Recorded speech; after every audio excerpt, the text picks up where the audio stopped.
Nailigtas ang mahigit 6 asong ibibiyahe raw sana patungong Baguio mula Cavite para katayin. Posibleng 3 araw na munong hindi pinakakain ng mga aso. At isa sa mga ito namatay na. Balitang hatid ni Haji Rieta. Muntik nang maging asusena ang hindi bababa sa 60 aso. Mabuti na lamang at nailigtas ang mga ito sa Alfonso, Cavite kagabi. Ibabiyahe umano ang mga ito sa Baguio City upang doon gawing karne. Pero sa isang tip na natanggap ng Police Intelligence Branch ng Cavite Police, naharang ang mga masamang balak ng mga suspect. Ayon sa pulisya, 2 linggo na nilang binabantayan ang kilos ng grupo. Kakatayin to eh. Dinadala nito sa Baguio. Galing ng Batangas, may laman na yan. Didiretso ng Cavite para kumuha uli ng ibang aso at pag marami na, diretso naman nilang dadalhin sa Baguio. So ibig sabihin, kakatayin yung karne, ano gagawin sa karne? Niluluto po nila ito sa Baguio.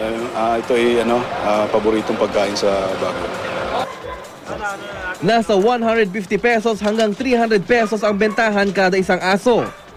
Kung mapapansin itong van na ito na parang pangkaraniwan lang, pero kung bubuksan nyo, yan, makikita ito nga napakaraming aso dito na kakatayin nga at gagawing karne. Kung makita nyo mga bibig nila, nakatali at talagang kaawa-awa ang kanilang kalagayan.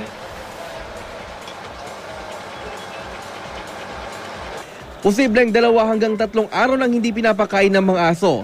Dahil sa kanilang kalunos-lunos na sitwasyon, isa sa mga aso ang binawian ng buhay. Ang mga sospek, patay mali siya naman sa nangyari. Di raw sa kanila ang mga aso. Kaya po na ako aso, nagulat na lang po kami nung nagpasokan ng mga pulis. Saan ba dadalhin yung mga aso? Hindi lang po namin alam, sir. Sabi raw, kakatayin daw yung mga aso, tama ba yun? Ewan ko lang po sa driver ng van, saka yung painahan. Ang Animal Kingdom Foundation, aminadong nakakaalarma ang dog trading sa bansa. Very alarming, sir, no? Kasi the fact na intensive naman yung natin, no, yung pangangampanya na illegal at hindi safe ang pagkain ng karne ng aso, tuloy-tuloy pa rin. Gate pa nila, hindi raw maganda sa katawan ang pagkain ng karne ng aso dahil bukod sa bakterya na maaaring pumasok sa ating katawan ay posible rin daw na makakuha ng rabies mula rito.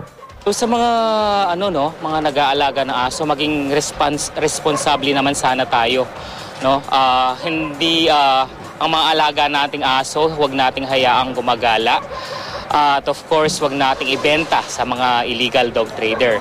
Reklamong paglabag sa Animal Welfare Act ang haharapin ng mga sospek. Dadalhin sa Animal Kingdom Foundation Center sa Tarlac ang mga aso upang doon gamutin. Haji Rieta, GMA News.